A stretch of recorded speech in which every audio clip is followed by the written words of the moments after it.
Saludos a todos, mi nombre es Ingrid Martínez y junto con mis compañeras Naimar Romero y Sara Meléndez vamos a exponerle acerca de los lípidos, sus reacciones relacionadas con el procesamiento y almacenamiento de los alimentos, la rancidez, la oxidación, hidrogenación, extracción y refinación, y por último acerca de la química de la fritura, lípidos y flagua.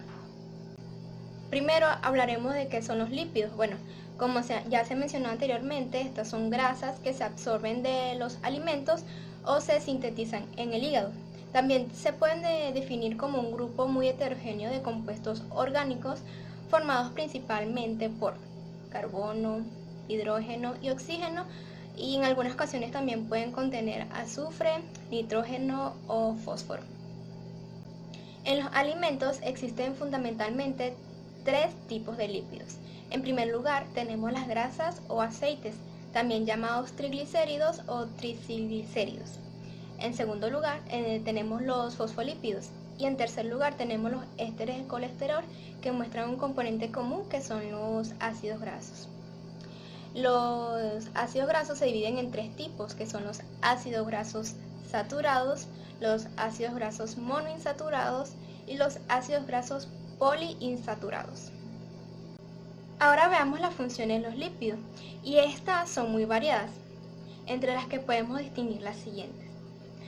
Primero, almacenar energía es la función más significativa de los lípidos. Esto ocurre cuando la cantidad de grasas que ingieres es mayor a la que necesita tu cuerpo. En este caso, el exceso de lípidos se acumula en tejidos adiposos que terminan por transformarlos en una fuente de energía extra. Esta representa una gran ayuda cuando te expones a temperaturas muy bajas, ya que la energía se libera y protege tu cuerpo. También actúa como un colchón protector cuando requieres energía adicional para cumplir con ciertas funciones vitales. En segundo lugar, tenemos que gracias a la energía acumulada, los lípidos son capaces de regular la temperatura de tu cuerpo. Es decir, esto es porque cada gramo de lípido aporta el doble de energía que un gramo de carbohidrato. De esta manera, la grasa corporal protege el interior del cuerpo, que evita la radiación térmica emitida hacia afuera. Esto representa una menor pérdida de calor que tu organismo puede aprovechar en temperaturas de frío extremo.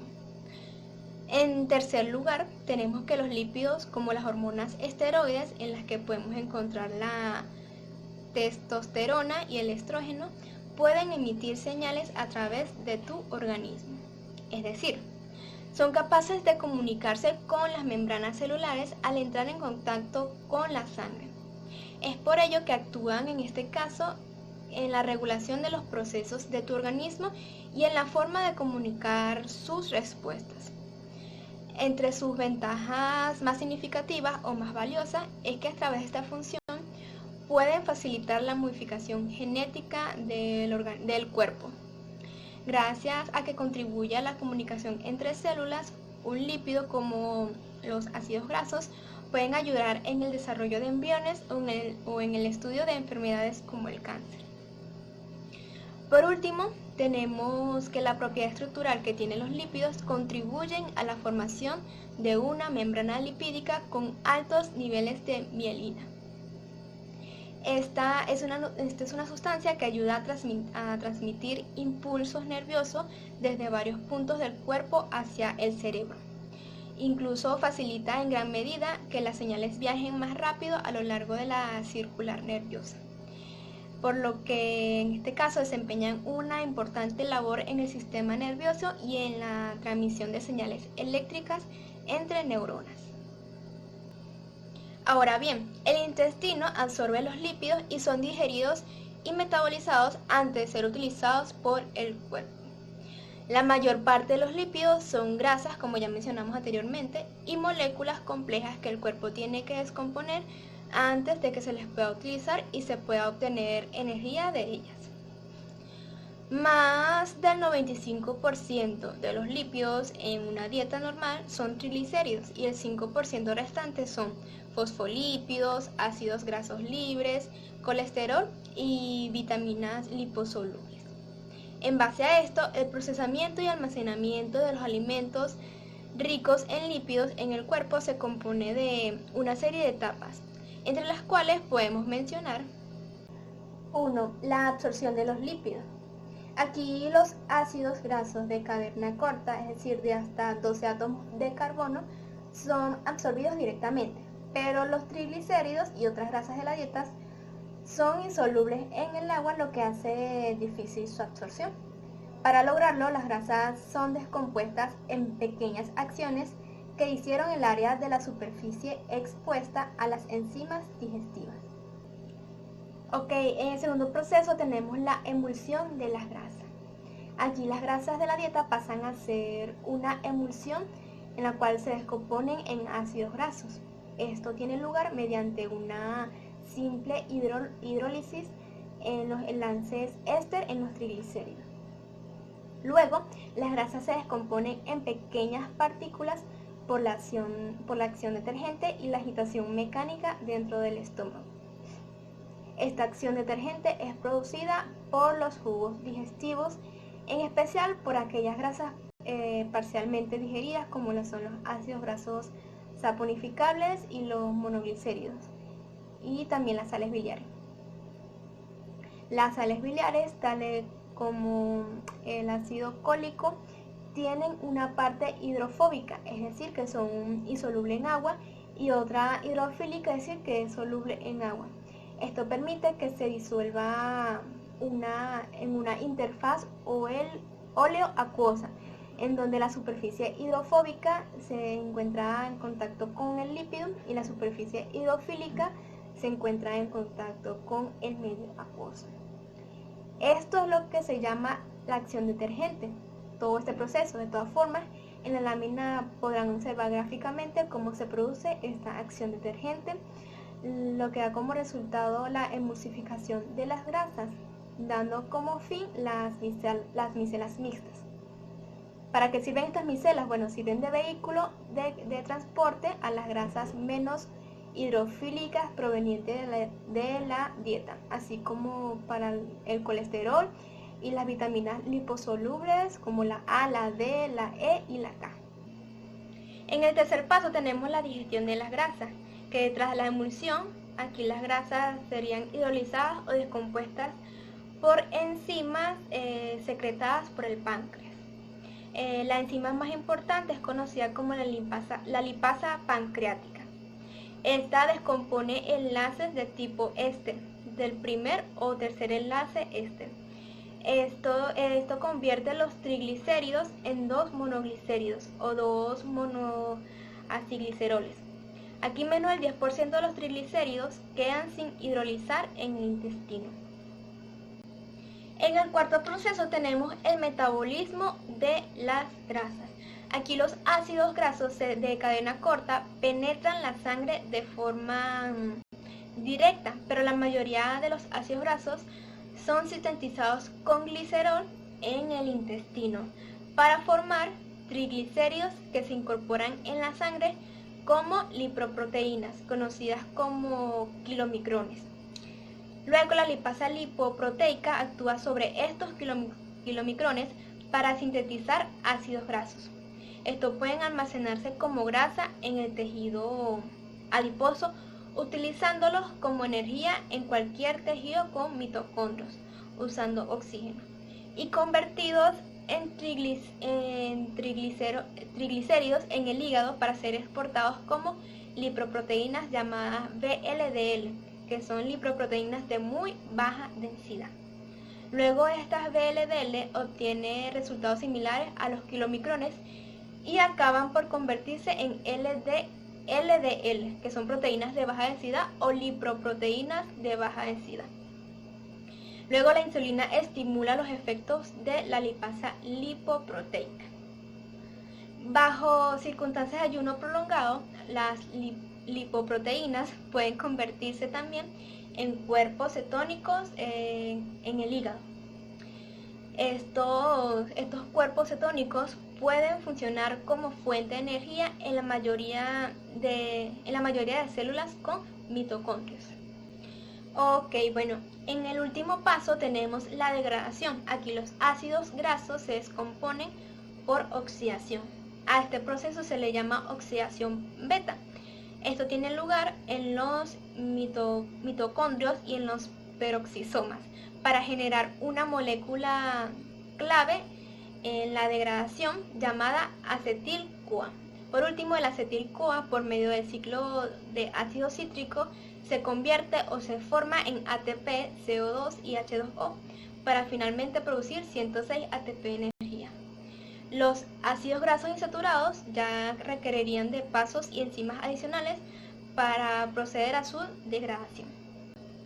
Ahora bien, ya que conocemos que la mayoría de los lípidos son grasas almacenadas en ciertos alimentos y todo aquel proceso de digestión de aquellos lípidos en el cuerpo para cumplir sus respectivas funciones, ¿cuáles serían estos alimentos ricos en lípidos?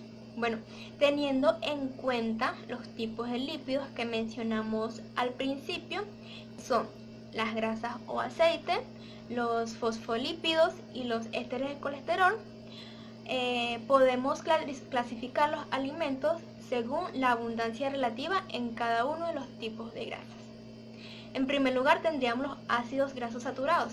Son consideradas como las grasas malas, ya que cuando se consumen en exceso pueden ocasionar problemas de colesterol y trastorno de circulación.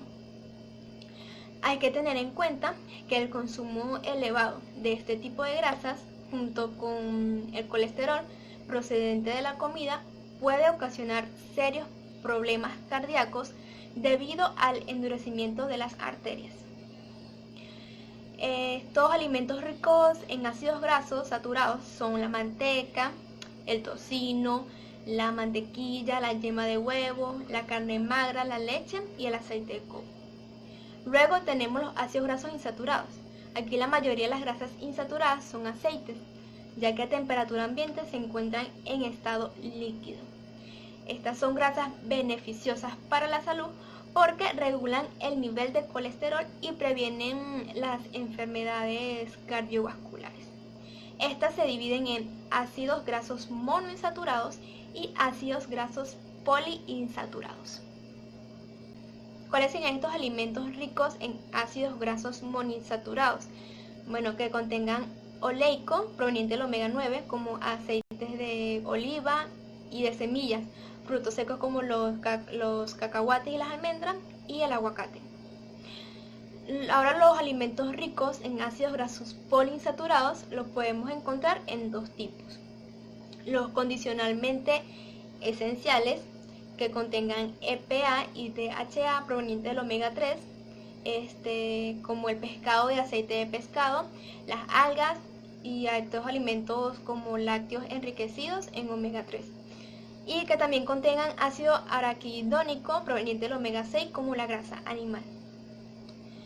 Luego tenemos los ácidos grasos poliinsaturados pero esenciales, que contengan alfa-linolénico proveniente del omega 3 como aceites vegetales, y linoleico proveniente del omega 6 como aceites de maíz, girasol, soya y semilla de uva. Siguiendo con los fosfolípidos, aquí el aporte de ácidos grasos es de menor importancia que en el caso de los triglicéridos. Estos intervienen en las funciones de transporte de lípidos y también tienen un papel estructural constituyendo la membrana celular. Los fosfolípidos forman parte del grupo de lípidos derivados del glicerol. Su estructura es similar a la de los triglicéridos y presentan una mejor absorción y utilización de estos últimos. ¿Cuáles serían estos alimentos ricos en fosfolípidos? Bueno, serían las carnes y los huevos. Por último tenemos el colesterol. Este desempeña diferentes funciones dentro del organismo, aunque no se le es considerado como un nutriente muy esencial. Entre sus funciones se destaca la función estructural, es decir, que es básico en la formación de la membrana celular. También es precursor en la síntesis de hormonas sexuales, como la testosterona y el cortisol. Y por último es precursor en la síntesis de las sales biliares, en donde estas emulsionan los ácidos grasos para hacerlos más solubles en el agua, facilitando así su método de absorción. Los alimentos ricos en colesterol son los sesos de ternera, la yema de huevo, el riñón de cerdo, el hígado de cerdo y la carne de ternera. Algunas necesidades y recomendaciones generales acerca de la ingesta de este tipo de grasa es que la grasa total debe suponer entre un 30 a 35% de la energía total de la dieta. En lo que se refiere al colesterol, se recomienda no sobrepasar los 300 miligramos por persona y también por día. La ingesta de grasas recomendadas es, según las grasas saturadas, menos del 10% de la energía total, es decir, entre 7 a 8%. Y de las insaturadas, igualmente, menos del 10% de la energía total, entre un 7 a un 8%, pero un 3% aportado en forma de ácidos grasos esenciales, linoleico, linolénico y ácidos grasos omega 3. Y sobre un 15% será aportado como ácidos grasos monoinsaturados, fundamentalmente el ácido oleico. Mi nombre es Naimar Romero. El día de hoy les voy a explicar la rancidez en los lípidos. La rancidez en las grasas y aceites se caracteriza por la aparición de olor y sabor desagradables, en presencia de sustancias volátiles como aldehídos, cetonas e hidrocarburos. Las grasas y aceites, cuando entran en contacto con el aire, humedad y ciertas temperaturas, surgen cambios en el tiempo en su naturaleza química como en sus caracteres organolépticos. Este proceso lleva por nombre rancidez o enrancinamiento y puede ocurrir de dos formas, por oxidación o por hidrólisis. Rancidez hidrolítica consiste en la hidrólisis de los triglicéridos de un aceite o una grasa, descomponiéndose en un ácido graso y glicerina. Esta reacción ocurre gracias a la acción de las enzimas lipolíticas, limpasas o por ciertos microorganismos que se encuentren dentro del compuesto. Como podemos ver en la lámina, tenemos un triglicérido más 3 moléculas de agua, que gracias a la acción de las enzimas limpasas o del calor del agua, genera un glicerol más un ácido graso. Este proceso puede llevarse a cabo en aceites con baja actividad acuosa. Rancidez oxidativa se debe a la oxidación de los dobles enlaces de un ácido graso insaturado, formando peróxidos o hidroperóxidos que luego se polinizan, dando la formación de aldehídos, cetonas, ácidos de menor peso molecular como los aldehídos eprinal. Como podemos ver en la lámina, tenemos un ácido graso insaturado con doble enlace. Cuando entra en contacto con la molécula de oxígeno, da como resultado un peróxido. Características de la rancidez oxidativa. Este proceso se ve acelerado gracias a la presencia de luz, calor, humedad, otros ácidos grasos libres y de ciertos catalizadores inorgánicos, como las sales de hierro y cobre. Cuando se presenta el olor y sabor desagradable en los aceites y grasas, llegan a ser tóxicas para el cuerpo humano. La rancidez oxidativa destruye las vitaminas liposolubles, principalmente la vitamina A y la vitamina E. Etapas del proceso de la rancidez oxidativa. Número 1. La iniciación. Es cuando los ácidos grasos insaturados se dividen de los hidrógenos, creando radicales libres. Esta reacción se ve favorecida gracias a la presencia de oxígeno, calor, humedad, entre otros factores. Cabe destacar, o tenemos que recordar, que los radicales libres son moléculas o átomos que tienen electrones desapareados, volviendo a estos una especie muy reactiva. Número 2. Propagación. Es cuando los radicales libres comienzan a reaccionar con el oxígeno creando peróxidos e hidroperóxidos. Esta reacción se repite cuantas veces sea necesaria, creando radicales de manera exponencial. Por eso es que sale la frase o se dice la frase: cuanto más oxígeno, más formación de radicales. Tercera y última etapa del proceso de la rancidez oxidativa: terminación o finalización. Es cuando se acumulan los radicales libres y se comienzan a formar compuestos mucho más estables, como los aldehídos, cetonas, alcoholes, entre otros. En esta etapa es cuando comienzan a salir o a aparecer los olores y sabores desagradables dentro de un aceite o la grasa. Hidrogenización es un proceso químico mediante el cual los aceites se vuelven grasas sólidas mediante la adición de hidrógeno en altas temperaturas y presiones, en presencia de un catalizador, el cual tiene que ser metálico, ya sea de níquel, platino o paladio. Los ácidos grasos expuestos se transforman químicamente destruyendo los dobles enlaces, volviendo al aceite y las grasas mucho más estables. Entonces podemos decir que la hidrogenización nos ayuda a la conservación de los aceites, ya que estos alargan su vida útil, evitando su caducidad prematura. Vuelve los aceites y grasas mucho más estables gracias a la reducción de los dobles enlaces. Sin embargo, el consumo de estos aceites y grasas debe ser limitado, ya que está comprobado científicamente que estos aumentan el colesterol y los triglicéridos en la sangre. A su vez, la hidrogenización procura la estabilidad oxidativa de los productos, eliminando los ácidos linoleicos y linolenítico. Etapas de la hidrogenización. Este proceso genera una energía calurosa que ocurre alrededor de 100 grados centígrados. Se divide en varias etapas. El número 1. El gas es absorbido por el catalizador, dividiendo los átomos de las moléculas, los cuales entran en reacción con los enlaces dobles de los aceites y grasas, creándose compuestos no saturados. En esta etapa se dice que el producto es inestable. Número 2. La mixtura capta el segundo hidrógeno y lo satura el resto del compuesto. Tipos de hidrogenización. Existen dos tipos de hidrogenización: la hidrogenización parcial y la hidrogenización completa. La hidrogenización parcial es la reacción interrumpida tras alcanzar la curva de sólidos deseada. En este tipo de hidrogenización se encuentran grandes cantidades de ácidos grasos trans. Por otro lado, la hidrogenización completa satura completamente todas las moléculas del aceite. Es por ello que este proceso suele ser mucho más largo. Los antioxidantes ayudan a retardar la oxigenación de los lípidos.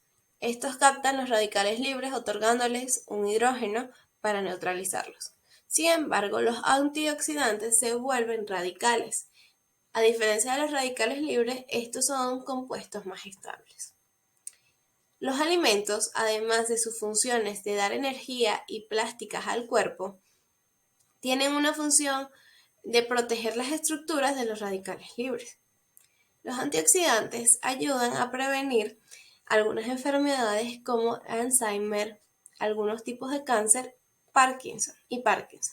A su vez, frenan la reacción de oxigenación de las células a partir de la noción de los radicales libres. Los antioxidantes son de gran importancia ya que ayudan a prevenir algunas enfermedades como lo mencioné anteriormente, pero sin embargo también ayuda al sistema inmunológico de nuestro cuerpo. ¿Dónde podemos conseguir los antioxidantes en nuestra vida cotidiana? Yo les traigo dos ejemplos: la vitamina E y la vitamina C. La vitamina E, su actividad como antioxidante es la inhibición de la peroxidación lipídica causada por los radicales libres, principalmente en los fosfolípidos de la membrana celular, de las lipoproteínas, del tejido adiposo, del cerebro, entre otros. Los alimentos donde podemos conseguir la vitamina E son en el aceite de maíz, en el aceite de soya, en el aceite de girasol, en el germen de trigo, en el germen de maíz, en el coco, en las avellanas, en las almendras, en la margarina, en los cacahuates y en las nueces. En otros alimentos también se pueden conseguir, pero esos son los principales. Ahora, la vitamina C actúa como un antioxidante y un agente reductor. Interviene proporcionando electrones compuestos tanto en el interior de las células como en el exterior. Tanto la vitamina E como la vitamina C trabajan en conjunto para la protección de los radicales libres. ¿Dónde podemos conseguir la vitamina C? En los siguientes alimentos, como el kiwi, la guayaba, el pimentón rojo, en el perejil, en el coliflor, en el limón, en la naranja, entre otros alimentos. Existen distintos métodos de extracción para los lípidos, comenzando por aquellos métodos de extracción con disolventes orgánicos, como lo son los de Xogar, Golfer o Mohonier. Luego tenemos los métodos sin disolventes orgánicos, que son cuantificables, como los de Hedberg y Badcore. Luego nos vamos con los métodos de extracción por medios instrumentales, que se basan básicamente en sus propiedades químicas y físicas de los lípidos. Entre ellos tenemos los de infrarrojo, absorción y densidad. Refinación de los lípidos. Al igual que la extracción, existen distintos métodos de refinación. Yo aquí les voy a mencionar solo dos: la neutralización y el desgomado.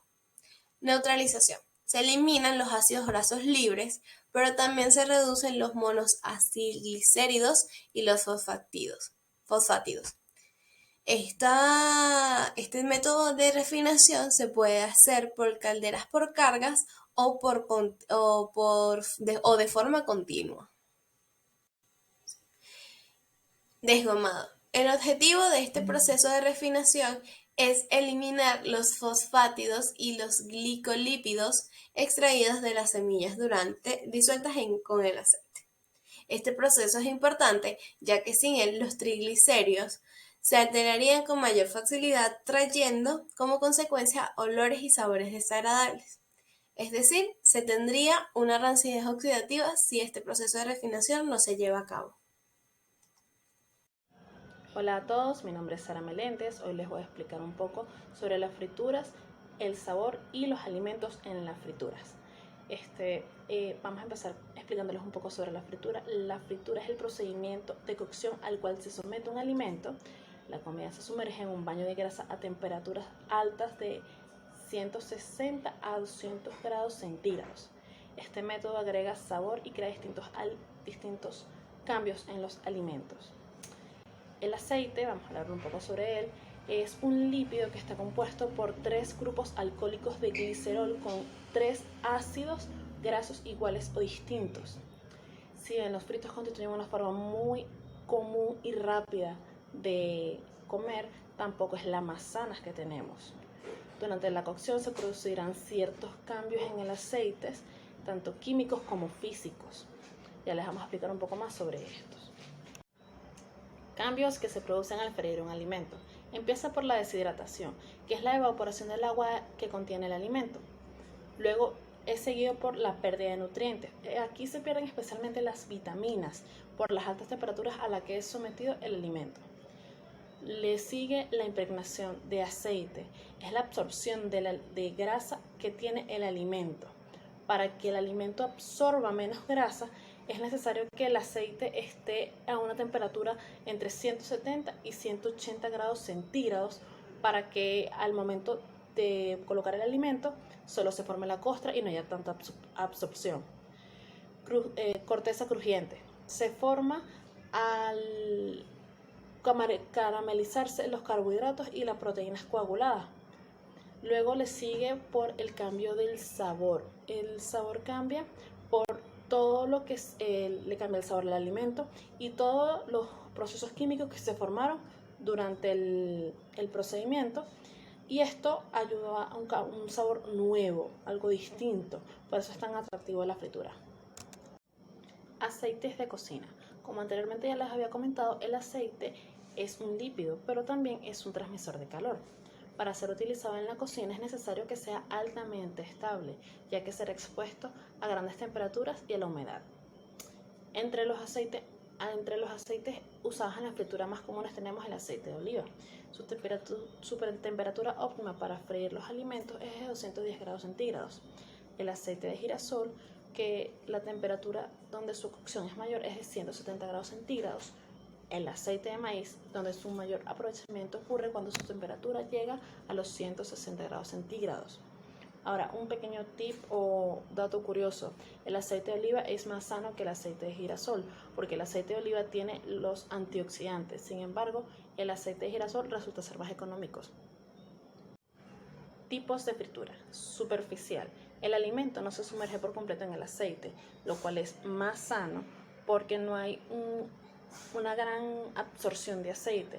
También lo podemos llamar sofreír. Tenemos también la fritura profunda. Al sumergir por completo el alimento en el aceite, si está a buena temperatura, este va a crear la cáscara más rápido. Pero también la absorción de grasa es mayor, ya que realmente estamos sumergiendo el alimento en aceite, y esto va a crear mayor absorción de grasa. Grasas y aceites usados en la fritura. Tenemos principalmente los aceites vegetales, que son extraídos de la oliva, el girasol, el maíz, la soya, el algodón y el maní.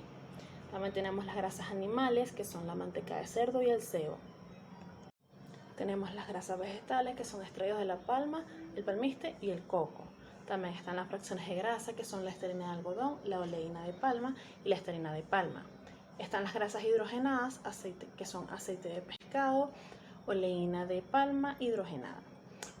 Estos últimos tres son los menos frecuentes, pero aún así son utilizados en la fritura. También depende del país o de la parte del mundo en el que nos encontremos.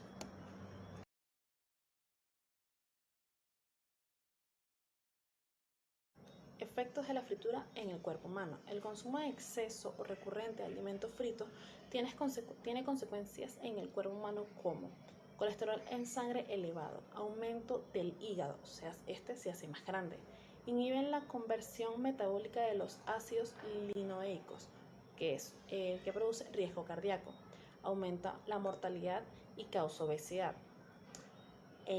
Incluso hay muchos efectos más. Dependiendo de los tipos de frituras que se realicen y las cantidades de veces que se hagan o se consuman, esto influirá en la salud. Bueno, gracias a todos por su atención. Ahora vamos a pasar a hacer unos pequeños ejercicios en grupo. Espero que hayan disfrutado nuestra exposición. Hasta luego.